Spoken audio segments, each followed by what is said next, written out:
Hello ಮಕ್ಕಳೇ, welcome back to my channel.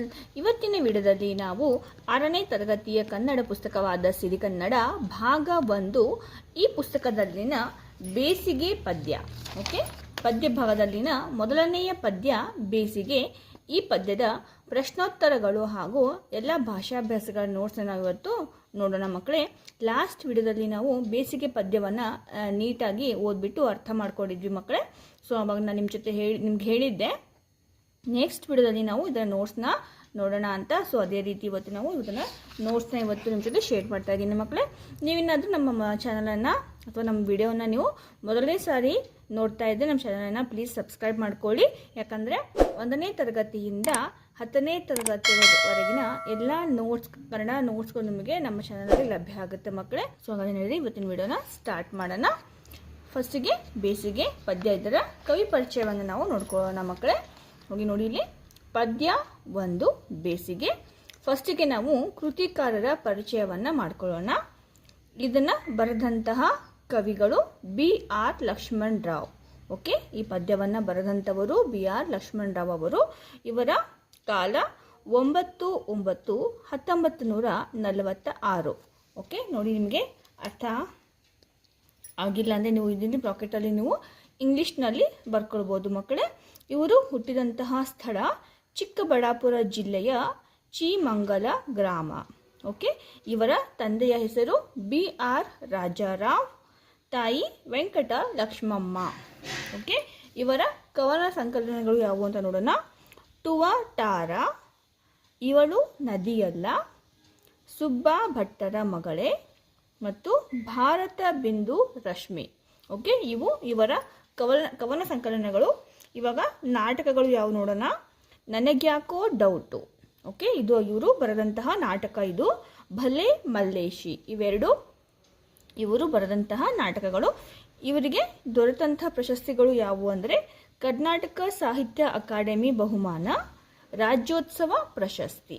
Okay, ಇದು ಇವರಿಗೆ ಲಭಿಸಿದಂತಹ ಪ್ರಶಸ್ತಿಗಳು ಮಕ್ಕಳೇ.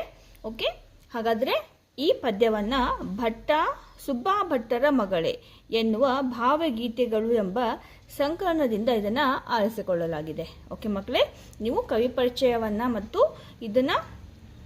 ಈ ಪದ್ಯವನ್ನು ಯಾವ ಕವನ ಸಂಕಲನದಿಂದ ಆರಿಸಿಕೊಳ್ಳಲಾಗಿದೆ, ಸೊ ಇದರಿಂದ ಇಲ್ಲಿವರೆಗೂ ನೀವು ನೀಟಾಗಿ ಓದ್ಕೋಬೇಕಾಗುತ್ತೆ. ಯಾಕಂದರೆ ಎಕ್ಸಾಮ್ನಲ್ಲಿ ಪ್ರಶ್ನೆಗಳು ಕೇಳಬೇಕಾದ್ರೆ ನಿಮಗೆ ಇದರ ಕವಿ ಪರಿಚಯ ಅಥವಾ ಇದರ ತಂದೆ ಹೆಸರು, ತಾಯಿ ಹೆಸರಾಗಿರ್ಬೋದು, ಅಥವಾ ಇವರ ಹುಟ್ಟಿದ ಸ್ಥಳ ಅಥವಾ ಇವರು ಹುಟ್ಟಿದ ದಿನಾಂಕ ಅಥವಾ ಈ ಪದ್ಯವನ್ನು ಬರೆದಂತಹ ಕವಿ ಯಾರು ಅಂತ ನಿಮಗೆಲ್ಲ ಕೇಳ್ತಾರೆ ಪ್ರಶ್ನೆಗಳ ಮಕ್ಕಳೇ. ಸೊ ಹಾಗಾಗಿ ನೀವು ಇದನ್ನು ನೀಟಾಗಿ ಒಂದ್ಸಲ ಓದ್ಕೊಳ್ಬೇಕಾಗುತ್ತೆ ಎಕ್ಸಾಮ್ ಟೈಮಲ್ಲಿ.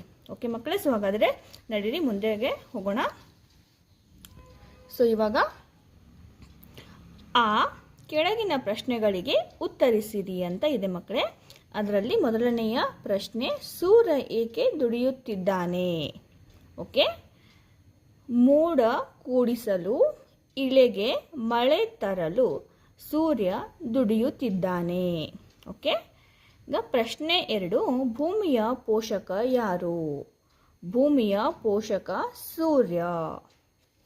ಪ್ರಶ್ನೆ 3, ಸೂರ್ಯ ಮರೆಯದೆ ಯಾವ ಕರ್ತವ್ಯ ಮಾಡುವನು? ಓಕೆ, ಸೂರ್ಯ ಮರೆಯದೆ ಭೂಮಿಗೆ ಬೆಳಕು ಮತ್ತು ಬಿಸಿಲು ನೀಡುವ ಕರ್ತವ್ಯ ಮಾಡುವನು. ಓಕೆ, ಈಗ ಪ್ರಶ್ನೆ 4, ಬಿರು ಬಿಸಿಲಿಗೆ ಯಾವುದು ಕಂಗಾಲಾಗಿಲ್ಲ? ಬಿರು ಬಿಸಿಲಿಗೆ ಮರ, ಗಿಡ, ಪೊದೆ, ಬಳ್ಳಿಗಳು ಕಂಗಾಲಾಗಿಲ್ಲ.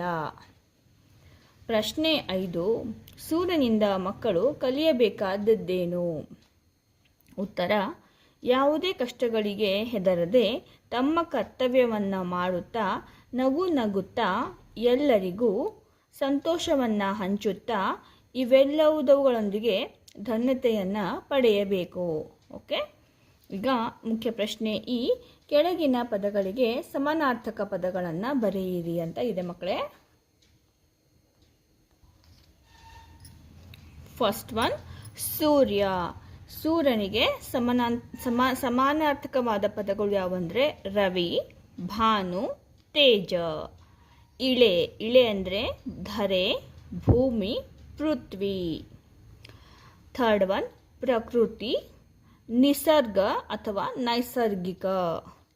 ಸಂಭ್ರಮ, ಸಂಭ್ರಮಕ್ಕೆ ಸಮಾನಾರ್ಥಕ ಪದಗಳು ಸಡಗರ ಮತ್ತು ಉತ್ಸಾಹ. ಓಕೆ, ಇವಾಗ ಈ ಮುಖ್ಯ ಪ್ರಶ್ನೆ, ಈ ಪದಗಳನ್ನು ಬಳಸಿ ಸ್ವಂತ ವಾಕ್ಯ ಬರೆಯಿರಿ ಅಂತ ಇದೆ ಮಕ್ಕಳೇ. ಫಸ್ಟಿಗೆ ಪೋಷಕರು. ಓಕೆ, ಇದನ್ನು ನಾವು ಸ್ವಂತ ವಾಕ್ಯದಲ್ಲಿ ಬಳಸ್ಕೋಬೇಕಾಗುತ್ತೆ. ನಾನು ಇಲ್ಲಿ ಬರೆದಂತಹದ್ದನ್ನೇ ನೀವು ಬರಬೇಕು ಅಂತೇನಿಲ್ಲ ಮಕ್ಕಳೇ. ನಿಮಗೆ ಯಾವುದು ಮತ್ತೆ ಬೇರೆ ಯಾವುದೇ ವಾಕ್ಯಗಳು ನಿಮಗೆ ಗೊತ್ತಿದ್ರೂ ಕೂಡ ನೀವು ಅದನ್ನು ಬರಿಬಹುದು. ಬಟ್ ಆ ವಾಕ್ಯದಲ್ಲಿ ಪೋಷಕರು ಈ ಪದ ಬಂದಿರಬೇಕು. ಓಕೆ, ಪೋಷಕರು ತಮ್ಮ ಮಕ್ಕಳನ್ನು ಜೋಪಾನ ಮಾಡುತ್ತಾರೆ. ಓಕೆ, ಸೆಕೆಂಡ್ ಒನ್ ಕರ್ತವ್ಯ. ನಾವು ನಮ್ಮ ಕರ್ತವ್ಯವನ್ನು ನಿಷ್ಠೆಯಿಂದ ನಿರ್ವಹಿಸಬೇಕು. ಥರ್ಡ್ ಒನ್ ಸಂಭ್ರಮ. ನಮ್ಮ ಮನೆಯಲ್ಲಿ ಹಬ್ಬಗಳನ್ನು ಸಂಭ್ರಮದಿಂದ ಆಚರಿಸುತ್ತೇವೆ. Fourth one ಧನ್ಯತೆ.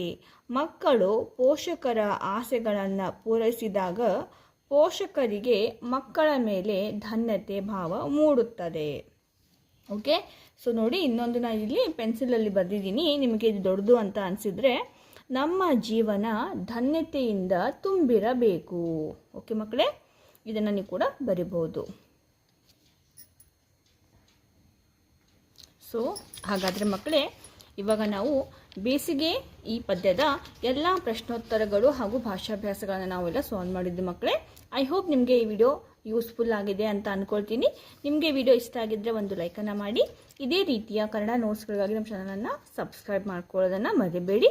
ಮತ್ತೆ ಸಿಗೋಣ ಮುಂದಿನ ಪಾಠದ ಒಂದು ಕನ್ನಡ ನೋಟ್ಸ್ದೊಂದಿಗೆ ಮಕ್ಕಳೇ. ಅಲ್ಲಿವರೆಗೂ ಟೇಕ್ ಕೇರ್, ಬಾಯ್ ಬಾಯ್.